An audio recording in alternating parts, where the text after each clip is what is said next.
I'm sorry if I cry because it's the day my life changed. That was the day everything changed for me.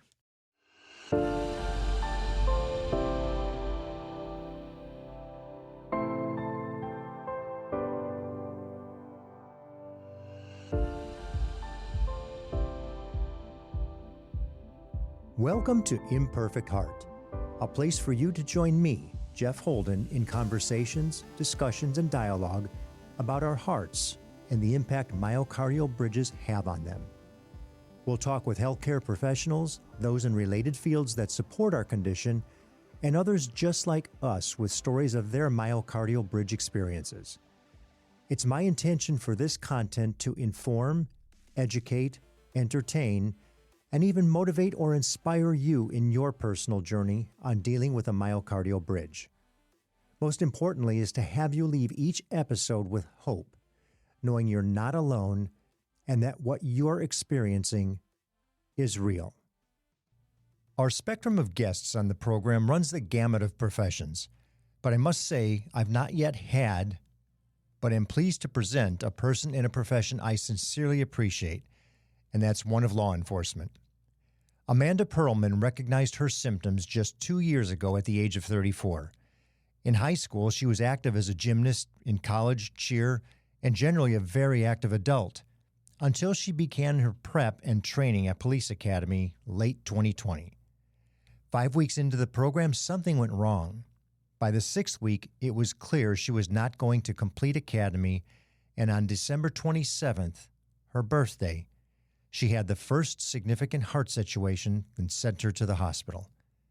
In a most unusual diagnosis, her bridge was recognized early on but dismissed, and the plot twists and turns that she went through were some of the most unbelievable assessments and diagnoses I've ever heard on the program or seen online. This part 1 of a 2-part episode takes us right up to the surgery and the incredible way that it came to be. Emotional, frustrated, aggravated, and even angered, she never quit believing in her body and the knowledge that she knew what was causing her the familiar symptoms of a myocardial bridge was her heart and nothing else. It's my privilege to have her here to share her story. So Amanda, welcome to Imperfect Heart. Thank you. We're excited to hear your story because you are the first person in law enforcement that I've spoken with. Mm-hmm. And what I think is really interesting is this particular affliction knows no boundaries. No. It's not about what you do. It's not about who you are, race, color, creed, gender. None of it matters. And I'm really anxious to hear what brought somebody who is in the process of law enforcement training, Mm-hmm.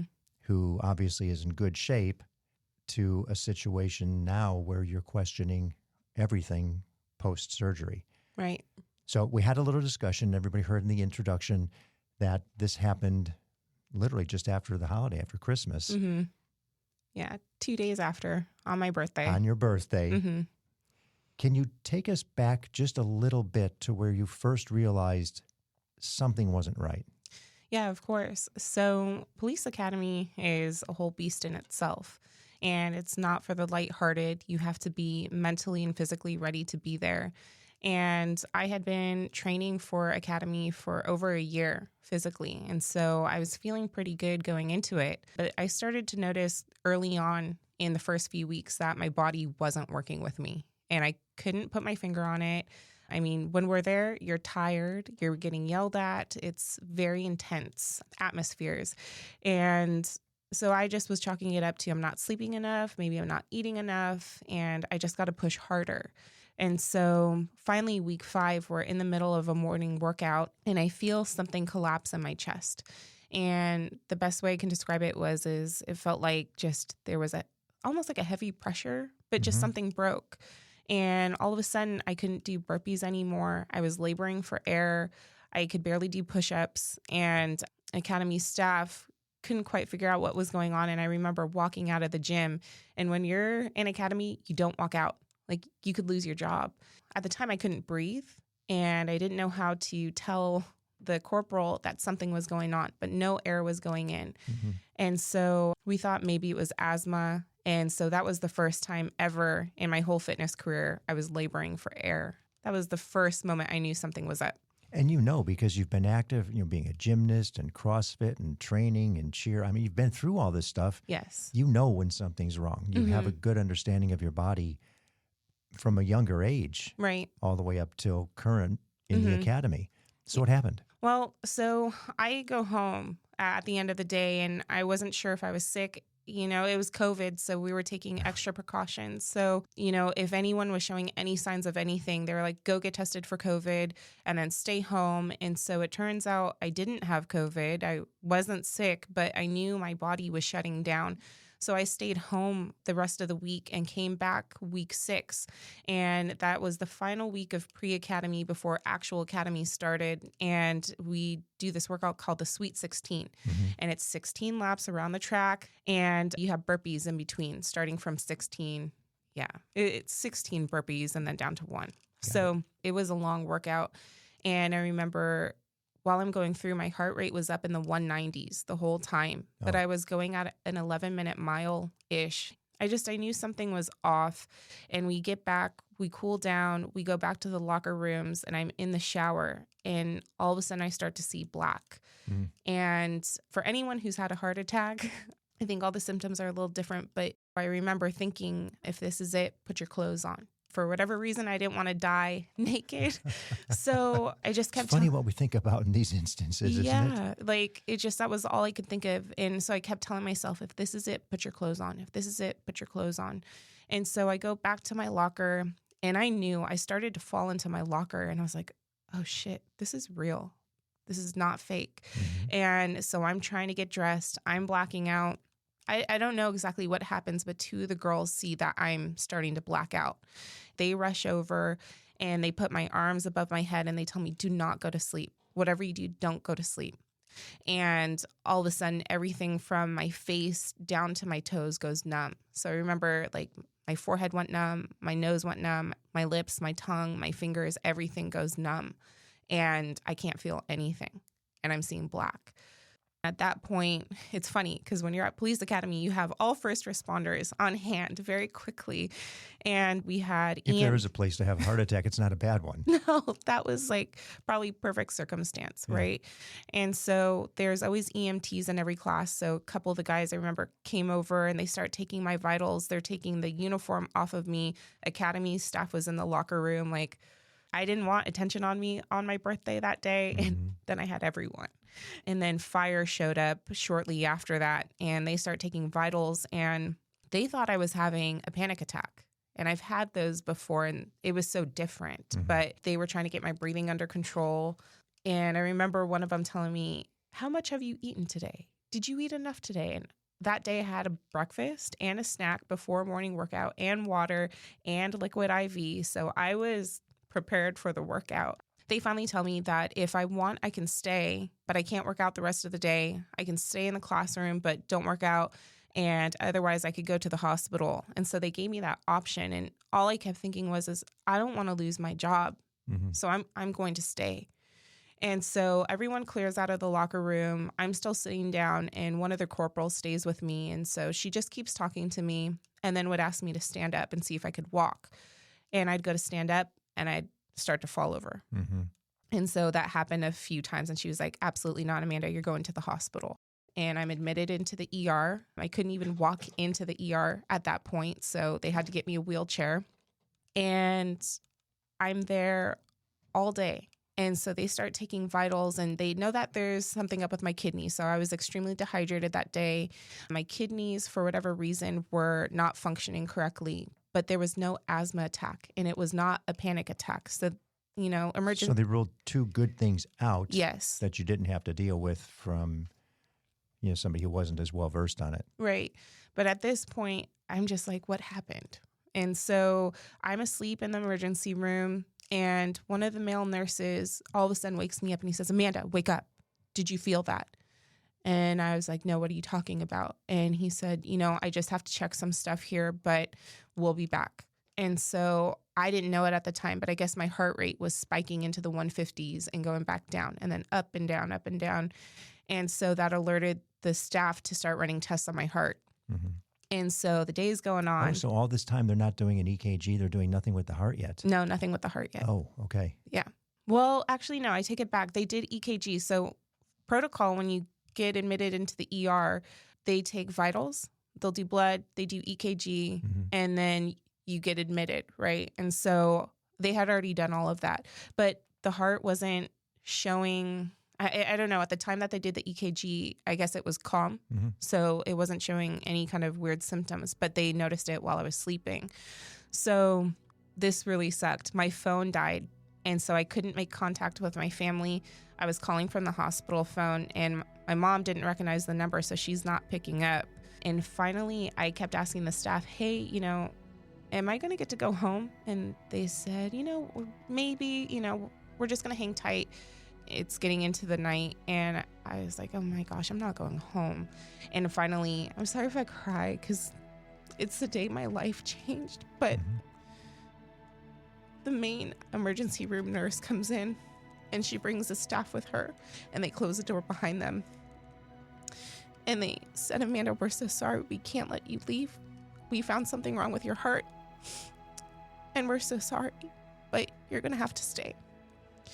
And then they said, it's your birthday, so we wanted to wish you a happy birthday. And we're so sorry. And they sung me happy birthday. And I have to say, it was the worst birthday I've ever had. I imagine. So, yeah, that was the day everything changed for me. So I was admitted for 4 days. And really all you know at this point, Amanda, is that something's wrong. They don't know what. Just something's going on with your heart. Yeah, they told me that the heart attack enzyme was present. Okay, so you had the troponin levels elevated. Yep. And so that's how they knew. So they told me, they were like, we don't know if it was a heart attack. We don't know what this was, but there's something there. And so that's how I first find out. So I'm admitted for 4 days, and the whole entire time, Academy staff is texting, asking, are you okay? What's going on? I'm like, oh yeah, no, everything is fine. We don't know yet. I didn't know what to tell them. And so finally, because it's COVID, they couldn't do the running stress test, but they did all of their stress tests. So finally, one of the main doctors who was on my case at the time comes in and he says, Amanda, I have to release you, but something's really wrong. And I don't know what it is yet, but don't go back to work. Don't work out. And he said, just keep pushing for answers. Try to get in with a cardiologist. Just something's up. And so in my head, I'm like, well, I got to go back. I got to graduate academy. Like this, I'm fine. And so at that point, on the 30th, I get released. And I remember New Year's, that morning, I got the phone call from the doctor. He called me and he tells me, Amanda, I had radiology go back and take a look at the scans. And he said, you have a rare heart defect called a myocardial bridge, and this could take years to get answers for. And he said, I'm so sorry to deliver this bad news, but at least now we know what it was. And I'm going to start you on some medication, which was metoprolol at the time. And but he told me, you keep pushing for answers because you might not ever get a fix, but your life is now different. So he tells me that over the phone. Well, he got halfway there because at least he identified it, which so many people don't even know when the doctor does. Right. And they don't share it because they see it as something benign. Right. So good, good on your doctor for sharing that much. Yeah. And, I wish I could remember his name because he wasn't the cardiologist. Whoever he was, thank you. Yeah. Because without him having that really strong gut instinct, I don't know if anyone would have gone back to look at the scans. So that is the first time I'm told what it is. So I start researching, and I see that Stanford is the closest clinic on the West Coast that's studying these things. And then I'm at my friend's house on the 1st, and I call my brother and I was like, hey, I need to go back to the hospital. Something's not right. So I get admitted again on January 1st of 2021. And I'm telling them I'm having extreme chest pain. I'm having a hard time breathing. And I'm starting to see black spots. And they were like, well, Amanda, you were already diagnosed with the bridge, but those are known to be benign. Maybe you pulled a muscle in your chest during your morning workouts. And I'm telling them, no, this is not a muscle pull. And so I get admitted again overnight. They run CT scan again. don't remember if they did MRI, but they ran more tests. And so on January 2nd, the cardiologist that had been looking over my case the week prior comes in and he's like, Amanda, you know, people have these things all the time and you'll be fine. You can continue to live your life. Just take the metoprolol and you'll be okay. But we did have accidental findings.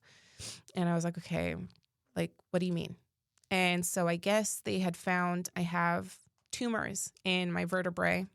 And so he said, we don't know what these are. Right now we see 3. And we're going to need you to come back in 3 months to get them scanned again to make sure they're not growing. And I told him, I said, is it cancer? Because I can't have cancer right now. I just found out I have a heart defect.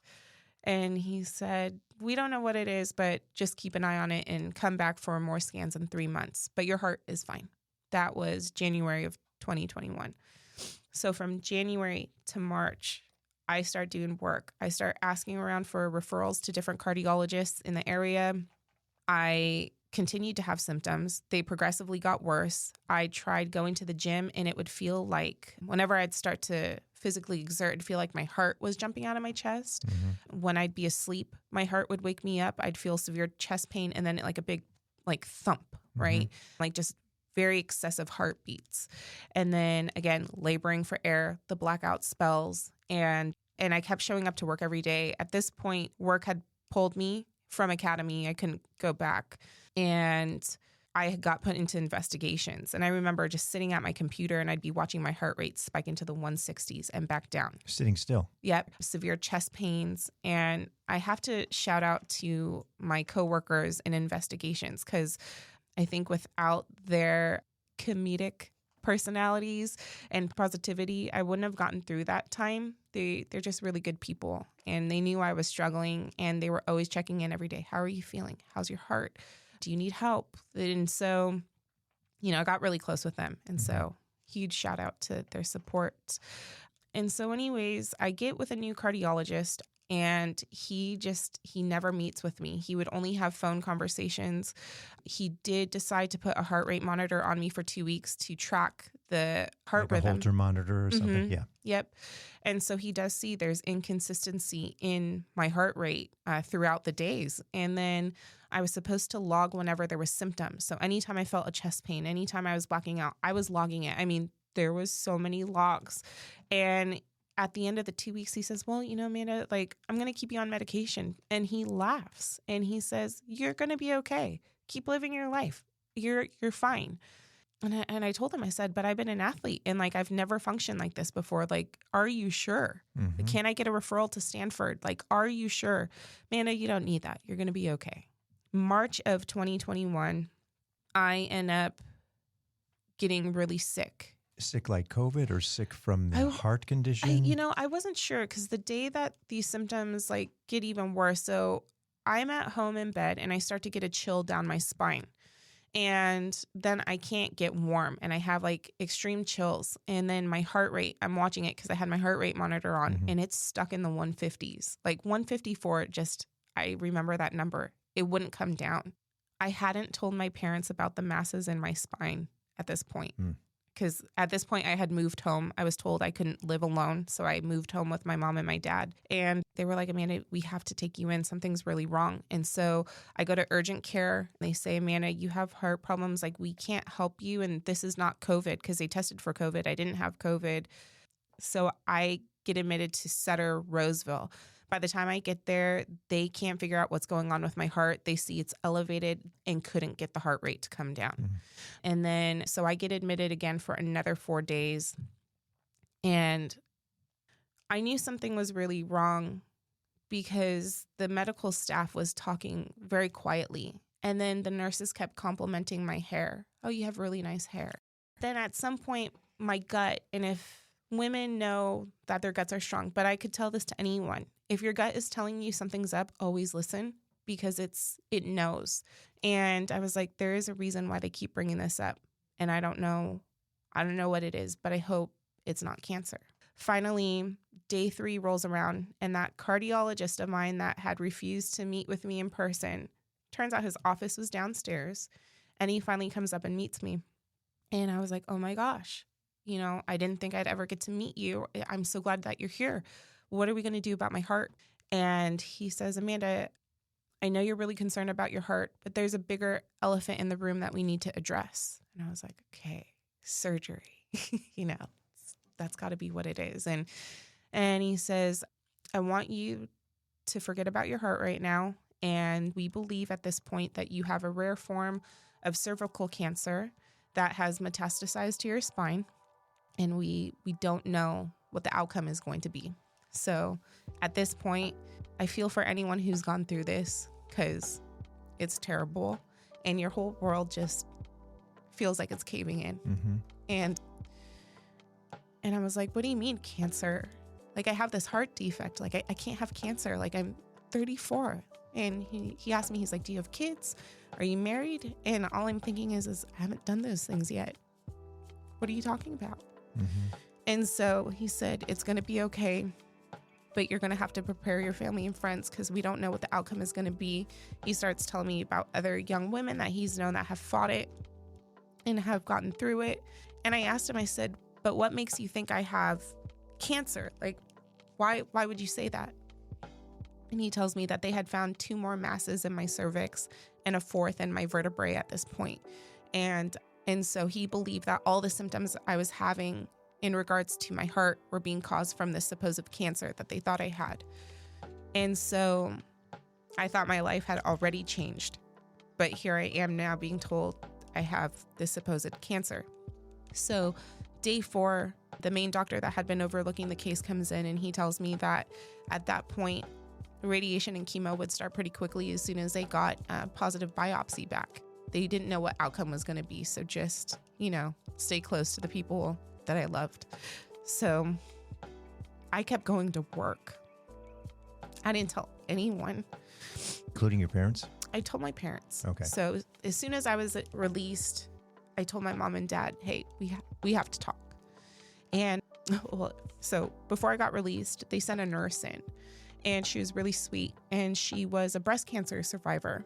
And she tells me, honey, if I could do it, you could do it too. And it's going to be okay. And I remember she wanted to add me to support groups. I was so resistant to that because my gut kept telling me, you don't have cancer. Yeah, this isn't the issue. It's your heart.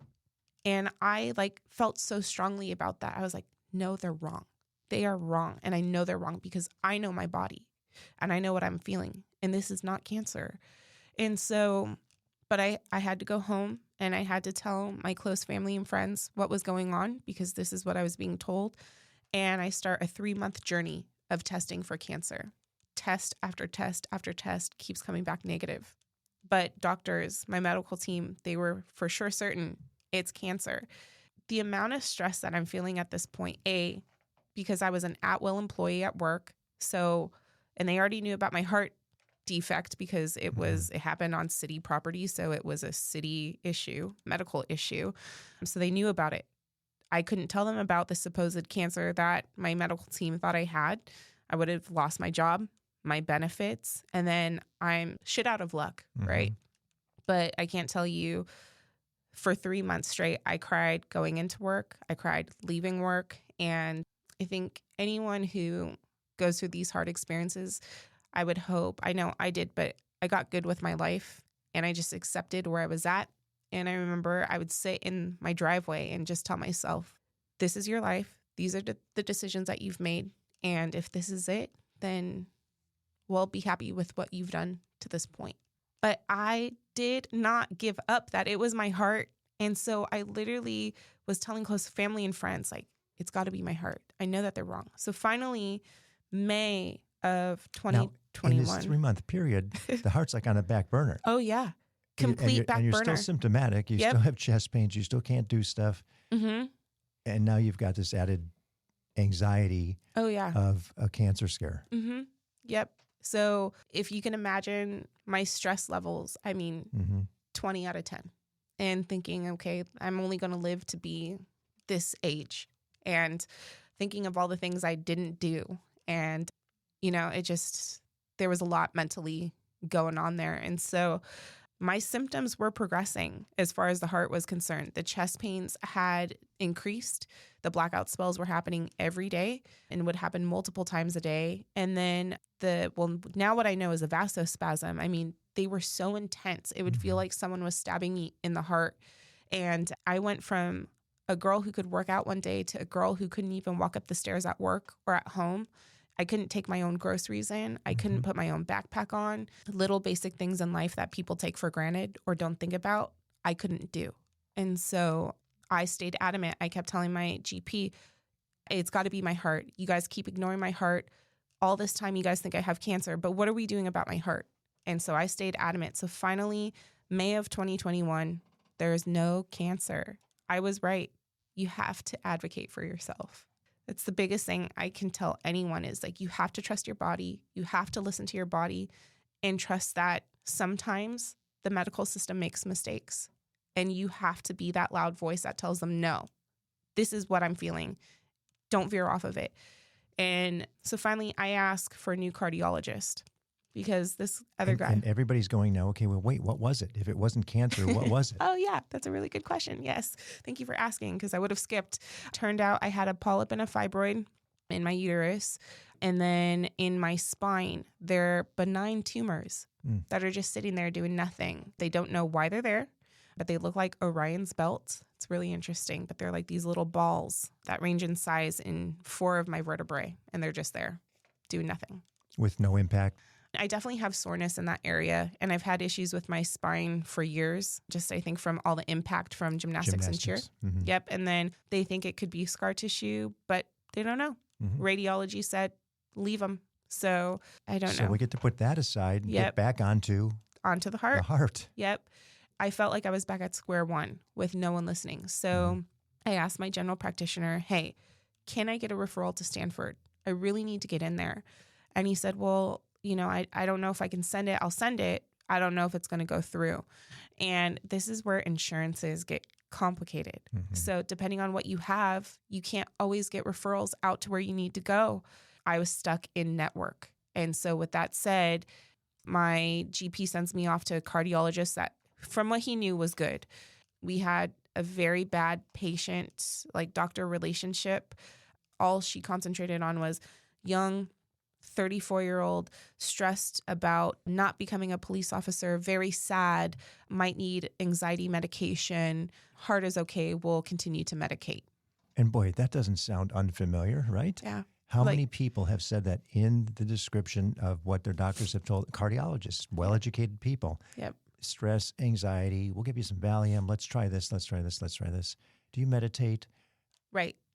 And to your point of advocating for yourself and knowing your body, you know when something's not right. I think it's the best thing we can tell everybody to just hone in on what your body's telling you. Yep. I mean, I certainly concur, and I just can't stress it enough. You know, even the doctors we've had on say the same thing. The more you can explain to us, we don't know you. Right. The more you can help us help you, the better you're going to be. Yeah. And I wish that was the conversation that her and I had, but it was, I would say it was one-sided. Every time I had an appointment with her, I would list the same symptoms and tell her how they felt, when they were occurring, at what time of day, what time of night, and how they hadn't stopped. And I was very descriptive in those symptoms. And for some reason, I believe you. Thank you. Yeah, I knew in my heart and in my gut, I had to stay consistent because that's what was really happening to me. And I just knew at some point, someone would have to see this. Someone would have to listen. So finally, she decides that she's going to refer me out to one of Sutter's top specialists. And I said, okay, great. When do I get to meet him? So he took a look at the case and said, I've never seen these before. And in his opinion, where my bridge sat, it was too complicated to do surgery on and that he would be risking life. And so with that said, he said, continue to medicate, but we can do an angiogram and we'll get that scheduled. Finally, because of COVID, the angiogram gets pushed to December of 2021. Oh, you're a year out now. Yep. I mean, you're out from the first diagnosis. What a year. Yeah, I don't wish it on anyone. It's hard for me not to cry still when I think back during that time because it was a struggle and no one should live like that.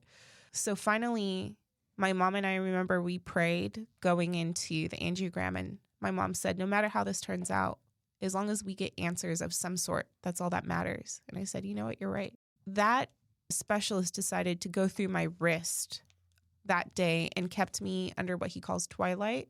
Mm-hmm. And I was awake through the whole Mm-hmm. procedure. It was the most uncomfortable thing. It hurt. And I knew everything he was doing in the test.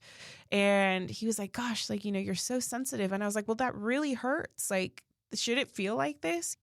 And he sees the bridge. He goes, oh, there it is. Yep, I see it.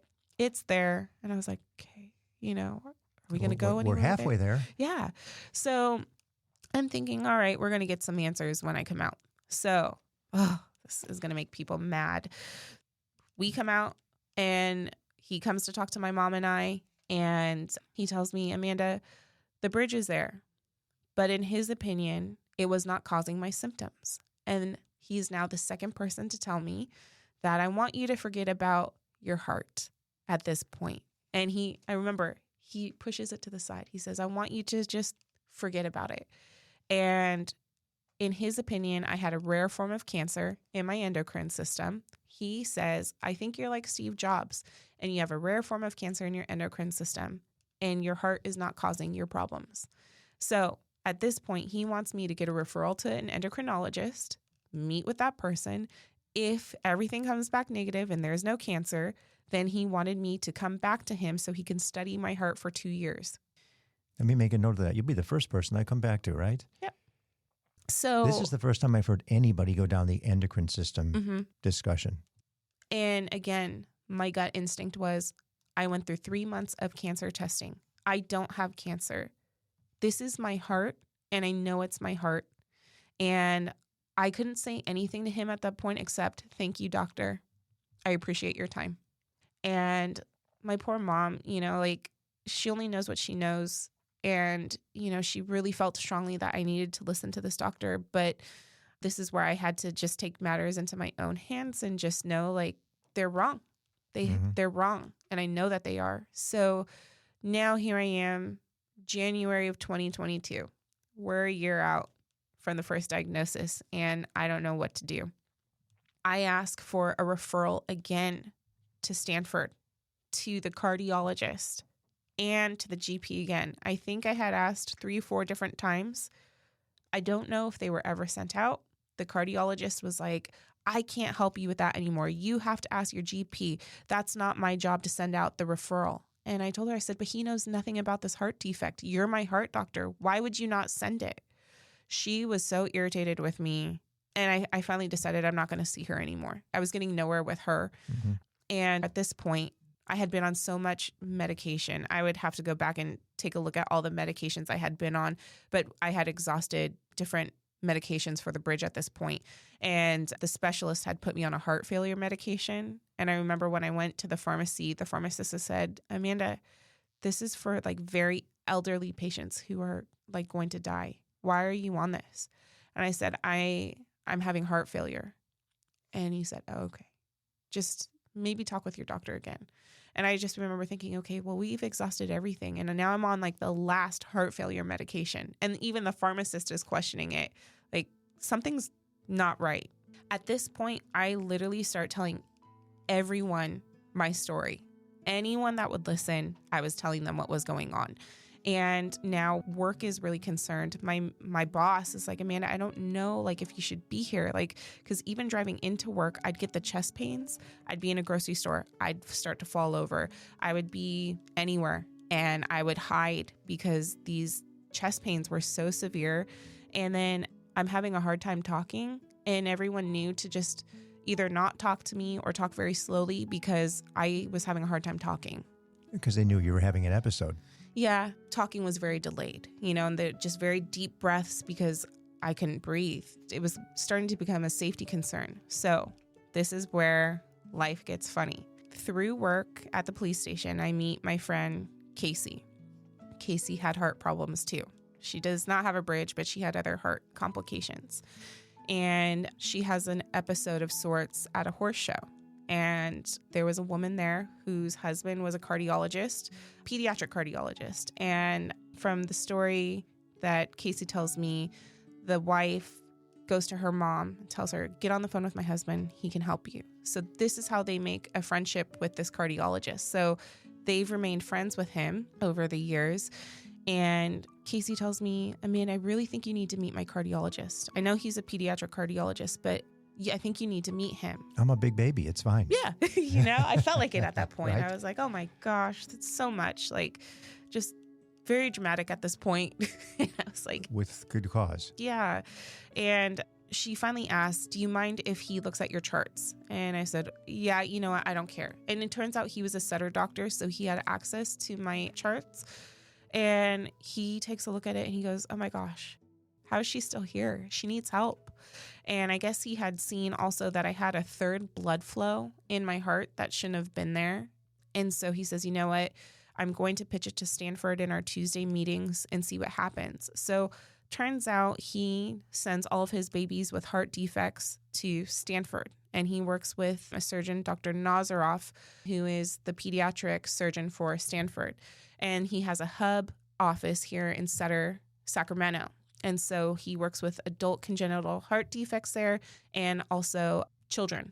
They go ahead and Dr. Hill was his name, pitches my case to the staff in the meetings on Tuesdays, and they say, yeah, we'll take it. And so I'm told through my friend and her mom through text message, Amanda, don't worry about anything. Don't worry about insurance.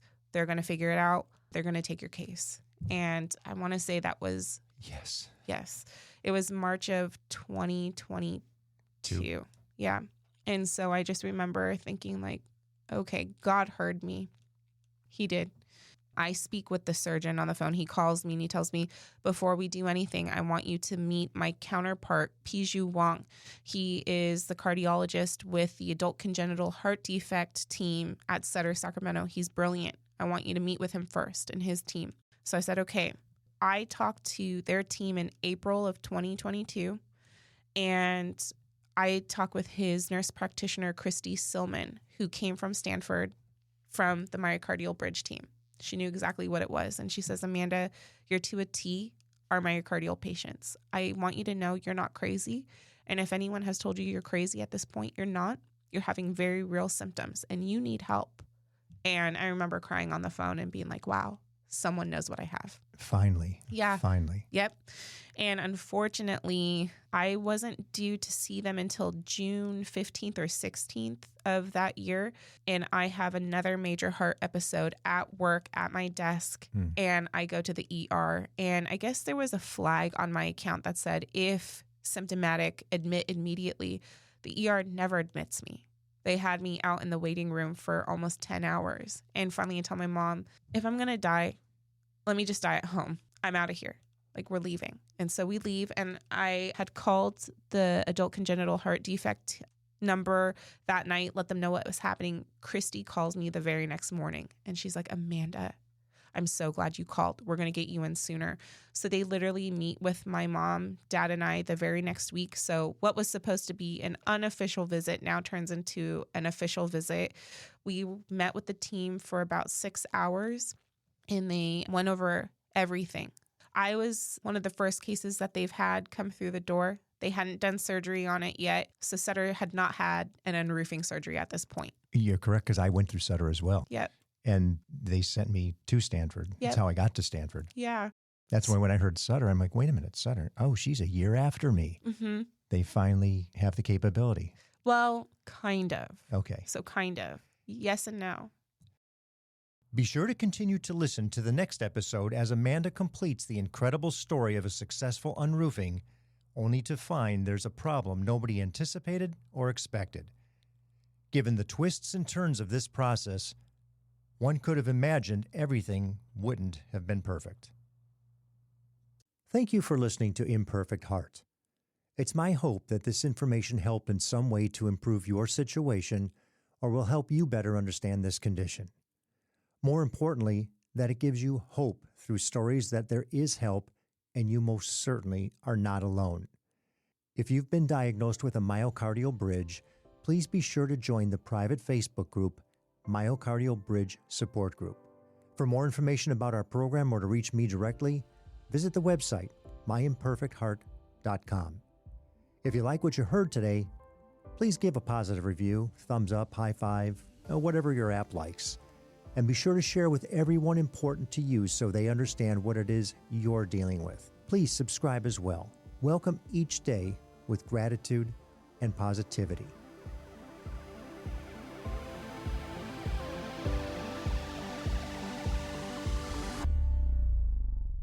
The views and opinions expressed in this program are solely those of the host and the guest and are not intended to provide, nor are they a suitable substitute for, professional care by a doctor, therapist, mental health professional, or other qualified medical professional. Imperfect Heart is a production of Hear Me Now Studio.